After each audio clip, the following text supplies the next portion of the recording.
Saudações esmeraldinas! Bom, acho que todo mundo acordou hoje muito mais aliviado com a goleada de 1-0 que o Goiás protagonizou ontem em São Januário e deixou a bagunça toda lá para trás. Aliás, vamos falar um pouco sobre essa bagunça aqui, meio que generalizada aí, que está se tornando no futebol brasileiro, né? Uma bagunça perigosa. Mas, antes de tudo, vamos comemorar a primeira vitória do Goiás fora de casa nesse brasileiro, que tira o Goiás ali das últimas posições, aliás, da penúltima, salvo engano, entre os que menos pontuaram fora de casa. Então, primeira coisa que a gente tem que pensar, né?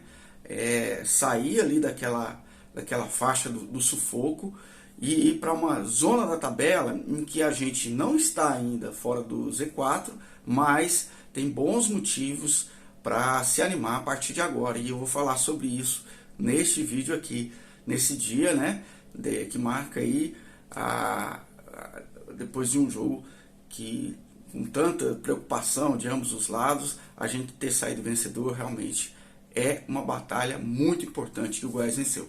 Então, nesse vídeo aqui, eu já peço para você deixar seu like. Eu sou o Helder Dias, esse é o canal Verde 33, você que sempre acompanha o nosso trabalho sabe que é importante aí essa curtida, né? E também quem está chegando aqui pela primeira vez, quem vem nos visitar aí de outros clubes, né? Torcedores aí, inclusive do próprio Vasco, sabe que aqui é um espaço de respeito aos adversários. Inclusive a gente tenta fazer críticas, mas sempre ponderando tanto sobre o Goiás, sobre o adversário e tal, mas críticas no sentido positivo da palavra críticas, né? E quando merece, logicamente, a gente desce o malho com um pouquinho mais de gosto, né?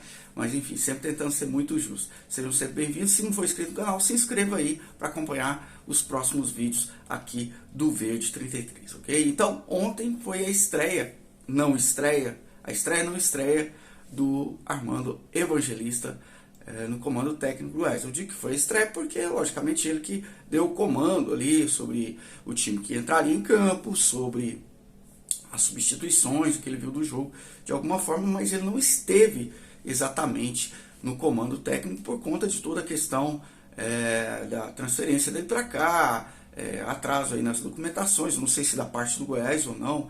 Eu não acredito que o Goiás tenha sido negligente nesse ponto. Acredito que o atraso se deu em relação, quero acreditar que o atraso se deu em torno da burocracia, até porque a Polícia Federal, para quem conhece Goiânia, sabe que o Goiás é de um lado, a Polícia Federal é na outra esquina, né? É só atravessar a rua, né? Da Avenida Edmundo Pinheiro de Abreu, inclusive, que dá nome aí, inclusive, a família Pinheiro também. Ali tudo é meio Pinheiro. Mas eu acredito que foi por uma questão simplesmente de burocracia mesmo. Tinha que publicar no Diário Oficial da União também. Para o próximo jogo já vai estar todo mundo ali no banco de reserva, o Evangelista, Armando Evangelista, toda a comissão técnica portuguesa que ele trouxe, né? E, enfim, ele colocou um time em campo que, na verdade, me surpreendeu pelo fato de ter o William Oliveira. Eu esperava que o William Oliveira fosse reserva. Ele começou jogando, não foi bem, como não foi bem em nenhum jogo. Se ele acha que dá conta de recuperar o William Oliveira, beleza, né? Vamos ver, vamos acreditar no Mister. Mas, novamente, não foi só ele, gente. Olha, convenhamos, vamos baixar a bola, deixar a emoção de lado e falar. Foi o pior jogo do Goiás fora de casa nesse Campeonato Brasileiro. Contra o Atlético Paranaense não foi tão mal assim. Contra o Inter não foi tão mal. Contra o Bahia também não. Contra o Flamengo não foi. Contra o São Paulo também não foi tão mal assim. Nenhum desses jogos, pelo contrário. Contra o São Paulo eu acho que o Goiás mereceria um resultado melhor. Contra o Inter também. Contra o Bahia merecia, para mim, na minha visão, pode jogar um pouquinho de clubismo aí, vamos lá, joga um pouquinho de clubismo. Mas eu acho que o Goiás merecia ganhar aquele jogo contra o Bahia. Então estava faltando, estava amadurecendo a vitória fora de casa do Goiás, porque o time em vários momentos, com o Emerson Ávila, demonstrou que era capaz de vencer um jogo fora de casa. E aí aquela questão do banco, né? Sempre quando entrava alguém do banco de reserva, o nível caía e a vitória não se concretizava. Dessa vez foi o contrário. O segundo tempo o Goiás jogou melhor do que o primeiro, apesar que não foi nenhuma maravilha. Para você ter ideia, o Vasco deu, salvo engano, 21 finalizações, foram 8 finalizações salvo engano, 5 finalizações no gol e todas o Tadeu defendeu. O Goiás teve 7 finalizações no jogo, salvo engano, 7 ou 8, não vou ficar, mais uma só dentro do gol, a do gol do Morelli, que muita gente considera que foi frango do Léo Jardim. Para mim foi uma bola, não vou dizer que foi um chute forte, não foi, mas foi bem no canto e pegou o goleiro do Vasco desprevenido ali. Ele não deu conta de chegar na bola, talvez estivesse um pouco mal posicionado, talvez não esperasse o chute, né? Mas não vou dizer que foi um frango, talvez uma falha técnica do goleiro do Vasco, vamos dizer assim, mas coisa que a gente já viu acontecer com vários goleiros, inclusive com o Tadeu, né? Inclusive nesse campeonato brasileiro, em algumas oportunidades. Então, mas o fato é que o Vasco dominou o primeiro tempo, o Goiás teve ainda a chance de abrir o placar naquele lance pedido, mas já tinha sofrido um gol e uma bola na trave. O gol foi anulado por impedimento pelo VAR, assim como o do Andrei, né, do Vasco, e depois, no final do primeiro tempo, o gol do Lucas Halter também anulado por muito pouco ali. E aí tem aquela coisa do VAR, né? Tem sempre uma certa subjetividade nisso. E a gente sempre vai pensar que o nosso time está sendo prejudicado. Naquele lance ali foi muito pouco realmente para o VAR. Mas enfim, segundo tempo o Goiás voltou melhor. O Vasco voltou muito pressionado pela torcida, já impaciente, como é toda a torcida que está muito confiante na reabilitação do time e de repente vê acontecer um resultado que não está esperando. Até aquele momento era para o Vasco, na opinião do torcedor vascaíno, dentro de São Januário, está ganhando o jogo já, né? Depois de toda a pressão do primeiro tempo, e não estava. E a partir do segundo, o Goiás começa a tomar mais conta do jogo, do meio de campo, a bola não fica tão pressionada em cima da primeira linha do Goiás, e o jogo começa a ficar mais diluído.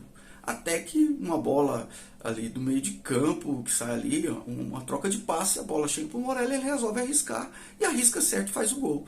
Mas assim, longe, mas muito longe de ser uma partida brilhante, né? Como eu já disse, se fosse para escolher uma partida para o Goiás ganhar, se tivesse que escolher, eu escolheria, por exemplo, a do Bahia, né? Talvez ganhar do Bahia, empatar com o Inter e com o São Paulo, o Goiás teria aí pelo menos mais 4 pontos aí na capanga, né? Já estaria num nível melhor. E esse com o Vasco, ontem se diminui 2 pontos, aí o Goiás estaria com 2 pontos, porque teria sido ontem o resultado justo, convenhamos, no máximo um empate, porque o Goiás realmente não jogou bola para ganhar a partida, né? E isso deriva muito também, eu acredito que muito pela falta do Armando na beira do campo. Isso faz muita diferença para o jogador psicologicamente, ver o treinador que passou a semana com ele ali do lado, dando apoio para a proposta de jogo que o time teria, e não tá ali. Isso faz muita diferença. E olha, apesar de tudo, a gente tem que sempre pensar naquela coisa da estrela, né, do treinador. E isso o português, né, o Mister Armando mostrou ter. O Goiás ganhou a partida importantíssima, jogou o Vasco realmente lá na vala. O jogo ontem foi muito parecido o final com o final de Santos e Corinthians, né?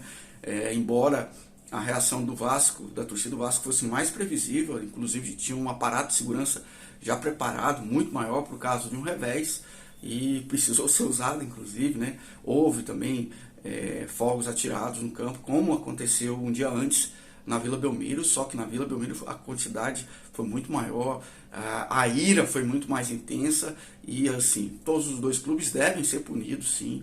E eu fico triste porque ontem, uma cena que alguém deve ter visto, eu vou ver se eu consigo colocar no link, senão agora mais tarde, no link aqui da descrição do vídeo, né, abaixo da descrição, coloca esse link, uma foto da Comissão Técnica do Goiás, inclusive lá no fundo, o Armando Evangelista, encolhidos dentro de uma cabine onde eles assistiram jogos, a tribuna ali, por conta de ofensas dos torcedores vascaínos, de ataques, né?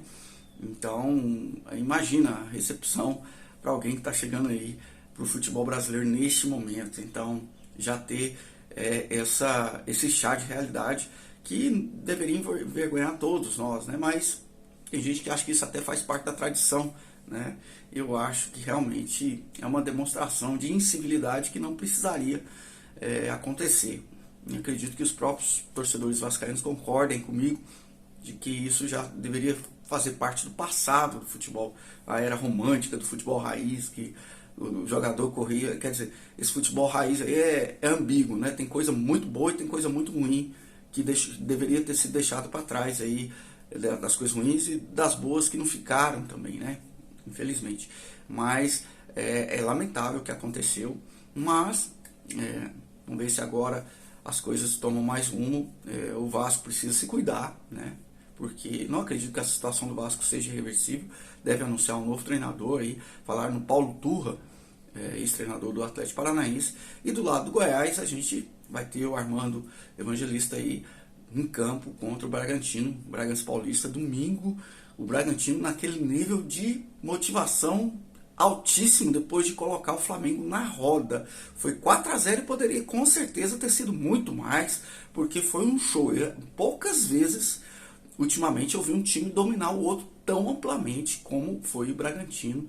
Parecia o Bayern de Munique jogando contra um time da segunda divisão da Alemanha, né? Foi um massacre do Bragantino em cima do Flamengo, né? Então, para pensar dos dois lados, né? Não vai acontecer isso todo jogo do lado do Bragantino e também do lado do Flamengo, para eles pensarem aí que talvez precise mudar alguma coisa. Estou comentando aqui porque o jogo do Bragantino é o próximo do Goiás e eu não acredito que vai ser o mesmo baile não, né? Eu acredito que vai ser um jogo muito bem disputado, mas isso a gente comenta no próximo vídeo. Agora vamos comemorar 3 pontos muito importantes, apesar do jogo horrível, mas 3 pontos que levam o Goiás aí para perto de sair da zona, né? E agora Cuiabá atrás de 1 ponto do Cuiabá, dependendo do jeito que for, vamos ver, né? 1 ponto lá em Bragança será ótimo já, né? Mas tudo pode acontecer, de repente outra vitória.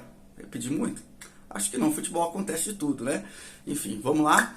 No próximo vídeo a gente comenta aí mais detalhes sobre esse jogo contra o Bragantino. Goiás ali a 1 ponto de sair da zona de rebaixamento. Comenta aí o que você achou do jogo. Para mim foi o pior jogo do Goiás fora de casa e o melhor resultado que a gente obteve. Vamos ver se agora melhora o desempenho fora de casa, porque não vai ser, com certeza, com o pior sempre que o Goiás vai conseguir 3 pontos, né? Então precisamos melhorar.